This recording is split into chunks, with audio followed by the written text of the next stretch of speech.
আমাকে ভুলে যাওয়া যার পক্ষে খুব সহজ, আমি চাই সেই মুহূর্তে আমাকে ভুলে যাক। আমার সাথে কথা না বললেও যা কিচ্ছুটি যায় আসে না। আমি চাই তার সাথে আমার আর কখনো কথা না হোক। আমার অভাব যাকে বিচলিত করে না, যারা আমাকে ছাড়া দিব্যি চলে যায়, আমি চাই তার জীবনে আমার অনুপস্থিতি শাশ্বত হোক।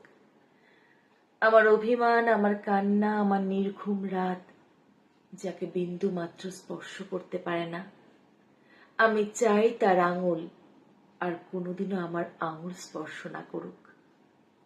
তাতে আমি কষ্ট পেলে পাই, ভেঙে গেলে যাই, একলা হলে হই। নিজের উপস্থিতির অবহেলা সহ্য করার থেকে তার অনুপস্থিতির নীরবতা ঢের ভালো।